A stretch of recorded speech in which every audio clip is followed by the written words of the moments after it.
Saudações, eu sou Ricardo Tchaikovsky e essa é a nossa sexta aula dentro da Sociedade Luciferiana de Estudos Esotéricos. Na aula anterior, nós tocamos em alguns aspectos metafísicos da gnose luciferiana, aspectos em torno da figura de Lúcifer. E um desses aspectos foi a Kabbalah. Portanto, nessa aula, eu queria dar mais noções, mais ideias sobre essa metodologia de estudos. A Kabbalah é uma sabedoria que investiga a natureza do universo, a natureza divina e a natureza humana. Ela é uma palavra de origem hebraica que significa recepção. Para esse trabalho, nós vamos se basear muito na obra de Marcelo Deodébio. Muitos de vocês devem conhecer o Marcelo Deodébio, outros não. Alguns de vocês devem gostar do Marcelo Deodébio, outros não gostam. Mas, de qualquer forma, isso para nós não é importante. O importante é sempre adquirir o conhecimento. E eu acredito que a Kabbalah Hermética, da qual ele é o maior divulgador, é o melhor sistema que nós podemos usar aqui para se adaptar às nossas necessidades. A Kabbalah Hermética ela foi divulgada aí por grandes nomes dentro do ocultismo, como Israel Regardie, John Fortune, Aleister Crowley, e ela é extremamente adaptativa, e eu creio que na nossa cosmovisão ela vai se encaixar perfeitamente. Os ensinamentos cabalísticos, eles explicam as complexidades do universo material e imaterial, bem como a natureza física e metafísica de toda a humanidade. A Kabbalah mostra em detalhes como navegar por esse vasto campo a fim de eliminar toda forma de dor e sofrimento. Durante milhares de anos, os grandes sábios cabalistas eles têm nos ensinado que cada ser humano nasce com um potencial para ser grande. A Kabbalah é o meio para ativar esse potencial. A Kabbalah sempre teve a intenção de ser usada e não somente estudada. Seu propósito é trazer clareza, compreensão e liberdade para nossas vidas. Existem dois ramos assim de estudos da Kabbalah, a Kabbalah teórica e a Kabbalah prática. Então nós aqui vamos se focar muito mais na Kabbalah prática do que na Kabbalah teórica. Eu acredito que esse é o meio que vai possibilitar que nós utilizemos em conjunto com tudo aquilo que nós temos estudado para modificar nossas vidas para melhor. Então, vamos falar um pouco sobre a origem, superficialmente sobre a origem da Kabbalah. Tá? A Kabbalah é uma filosofia esotérica que visa conhecer a Deus e o universo. Afirma-se que ela chegou a nós por revelação divina, onde pessoas iluminadas tiveram contato com a espiritualidade e receberam esse conhecimento. Inicialmente era uma doutrina empírica, uma doutrina prática, mas depois sobre a influência filosófica, especialmente neoplatônica e neopitagórica, ela assumiu um caráter mais especulativo. Tá? Existem alguns textos místicos que são as bases desse conhecimento.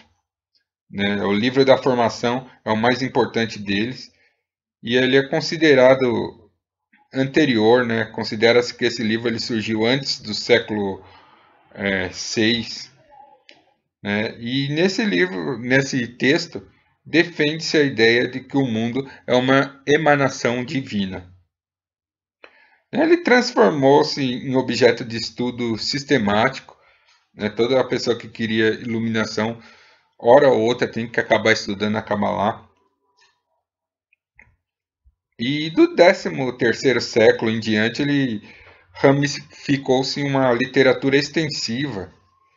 Né? Muitos estudiosos se debruçaram sobre esses textos a fim de tentar compreendê-los. E daí surgiu toda essa escola cabalística que nós vemos hoje. Né? Basicamente, o que ela ensina?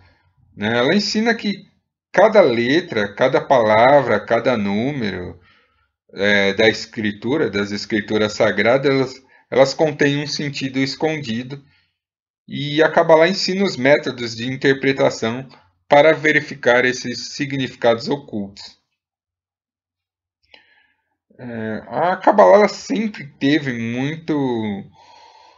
muita relação com a religiosidade, especialmente o judaísmo, né? Mais tarde, formou-se outro escopo de conhecimento, que é a Kabbalah cristã, né? E acredita-se que foi da Kabbalah cristã que acabou se derivando a Kabbalah hermética. Ela é um sistema para você entender o universo, né? Então, apesar de muitos judeus acreditarem que a Kabbalah é de uso exclusivo deles, eles têm toda uma metodologia própria para estudar a Kabbalah, outras escolas adaptaram com sucesso esse conhecimento e hoje existem vários tipos de Kabbalah. Se elas têm valor ou não, cabe a cada um aí descobrir por si mesmo, né? Então, vamos aí falar dos ensinamentos básicos da Kabbalah. Ela ensina que, a fim de podermos reclamar as dádivas para as quais fomos criados para receber, primeiro temos que merecer essas dádivas. Nós as merecemos quando nos envolvemos com o nosso trabalho espiritual.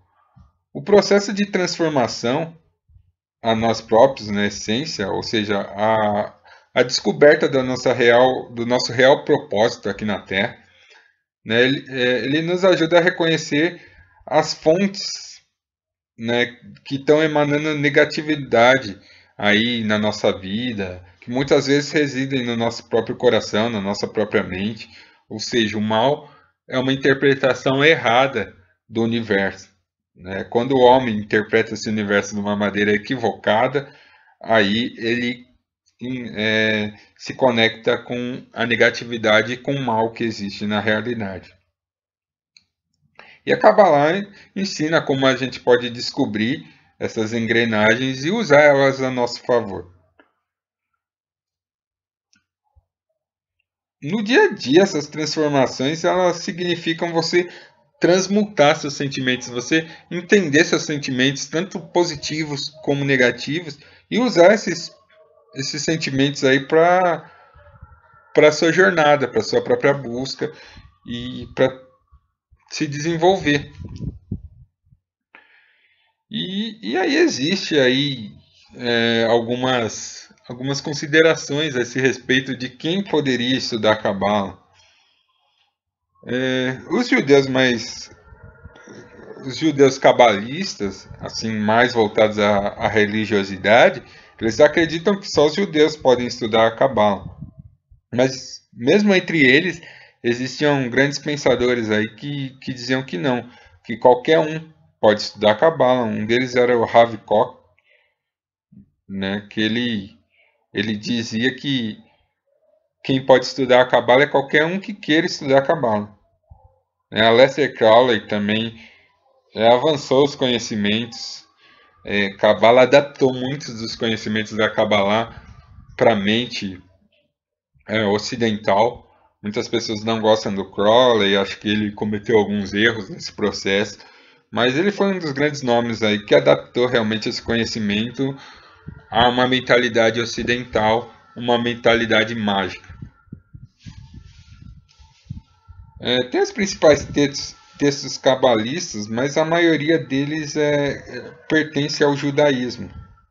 Então tem o livro da criação, né, a própria Bíblia, se você tentar interpretar ela no sentido cabalista, você consegue, né? Tem o livro da formação, tem o Bahir, ou Bahir, que é o livro da iluminação.